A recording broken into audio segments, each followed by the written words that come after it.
Well, another night across the United States and another night of severe weather. Tonight's target area is Texas. This is an area that we've been watching over the last 2 days as this front sinks down to the south, that we thought would be getting some pretty robust thunderstorms here as we headed on into our Thursday evening. So that's what we are dealing with are the big old thunderstorms that we have across areas of southern Texas. These are monster storms, as we come to know. Everything's bigger in Texas, including the thunderstorms. These have a lot of lightning with them, but the biggest threat is the hail. Just north of Laredo, we've had some big hail being reported, upwards of 2 inches plus diameter size. Another dangerous cell just near San Antonio. That's mainly down to the south. San Antonio, you've been missed by two main storms, and it looks like just some general rainfall for you right now.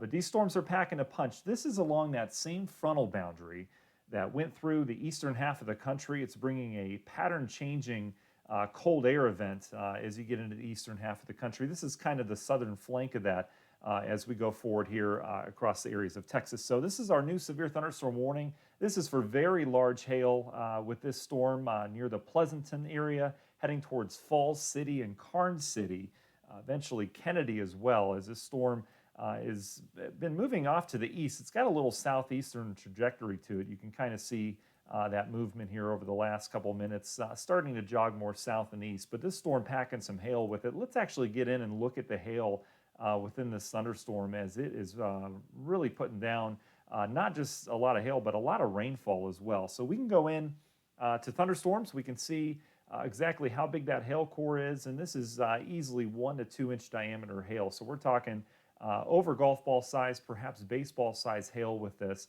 more than likely reaching the ground. Jordantown and Pleasanton saw the brunt of this here over the last 5 to 10 minutes. So this is heading down the south and east. You're looking at areas of southern Texas. That's where our biggest storms are right now, and that will continue to be the risk the rest of the night.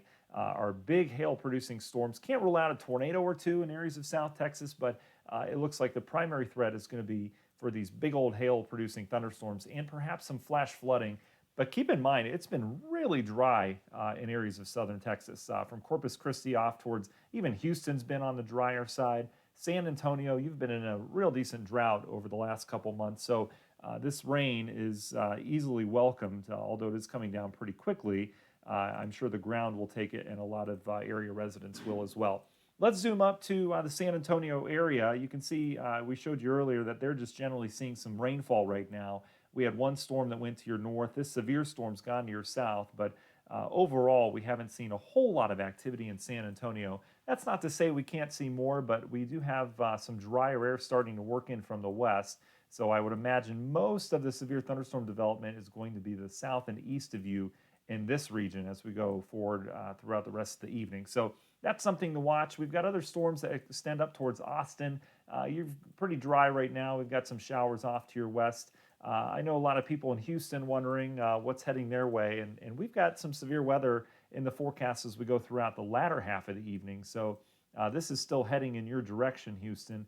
A couple storms off to your east have already gone by, but we've got this activity to the west that we're going to watch move in about 2-3 hours time. We'll see that continue to slide.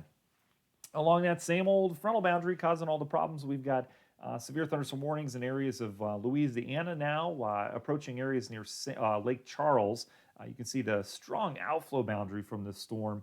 Basically, the wind that you feel out ahead of it pushing out ahead quite a bit. So that's indicating that perhaps some of these storms are weakening, but this is just a huge area of some heavy rain.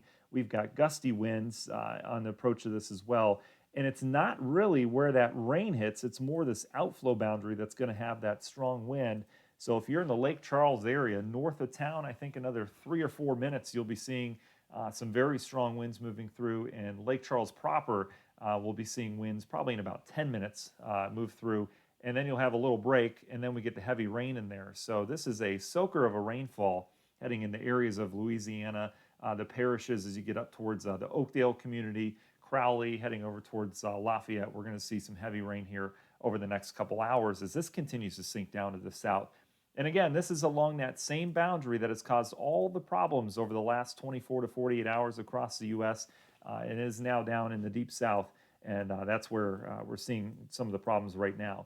We've got rain that extends off to the north, nothing severe right now in the Mississippi area. I think most of the activity could be confined back towards Texas, the Houston area later on tonight, and then Louisiana as we have most of the energy in the atmosphere there. You can see some of this moisture starting to head in areas of Mississippi, though. New Orleans, you'll likely get some rain, maybe some rumbles of thunder as well this evening, but I think most of the action is off to the west. All right, so that's kind of a run through of what we've got in terms of severe weather now. That's what we're all about. We appreciate you joining us. Hit subscribe if you like severe weather updates, but I want to kind of show you that we do not just do the severe weather around here. We can also do some forecasting in terms of what's happening from here on out, because obviously that is just as interesting sometimes. So we'll take a look at this now, and hopefully I can get this to work. There we go. The thing causing all this action right now is this big old frontal boundary that we mentioned across the U.S., and that frontal boundary is now way down to the south. As we have the cold air across the Great Lakes, there are a lot of reports of hail and graupel today across portions of the Great Lakes, and we've got very, very windy conditions as well. So on to go forward, here's what we're dealing with. This low pressure heads on out. You can see the lingering moisture down by Texas that will be severe tonight. I think tomorrow it kind of relaxes itself as it heads out in the Gulf. Yeah, that's lake effect snow up in the Great Lakes as colder air dives into the eastern half of the country. But a bigger event unfolding, and we'll hit this hard over the next couple days as we've got a major system that's expected to develop as cold air dives out of Canada. You know that's not a good thing, especially in the springtime, because it competes against the warmth and humidity of the south. So this is going to bring an area of heavy snow across areas of Montana, blustery, cold conditions setting in. This could be record cold for many locations. As that continues to dive south, an area of low pressure will develop in the Colorado Rockies just off the eastern side of Denver. This low pressure will start to funnel in Gulf of Mexico moisture. It'll bring in the heat, it'll bring in the humidity, and it'll bring it northward. Meanwhile, this cold air diving down to the south will create a snowstorm, perhaps blizzard conditions for areas of Colorado back towards Nebraska, Iowa, eventually into areas of Wisconsin, as you'll see here in a second.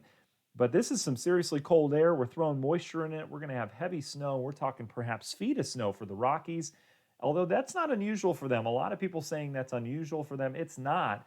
This in spring is typically when the Colorado Rockies, especially the Denver area, the eastern side, we tend to get a lot more snowfall than we do in the winter because there's more moisture available. So this is not unusual. This is when they get their snowstorms, but this is going to be a pretty decent storm. And by that, those are unusual, the amount of snow that we're going to get. So snow's not unusual for them, but this storm's definitely going to be a big one. So watch what happens as we go through time. We're now into the Saturday night, into the Sunday time frame. So we're heading through Sunday here. This low pressure gets going, heads right up through the Tennessee and Ohio valleys. On the leading edge of that, we're expecting a pretty decent severe weather outbreak for areas of the southeast and Mississippi Valley as well. That's going to be something to watch. We'll likely have a squall line with embedded thunderstorms that are severe and maybe even tornadic with that. On the backside of this, boy, we go from warmth and humidity to freezing cold, especially areas Oklahoma, Missouri. Look at this driving wind coming out of the north behind it. That wind really going to crank as this low pressure gets going. It heads right up through the Ohio Valley. We're going to have heavy snow ongoing, Iowa to Wisconsin.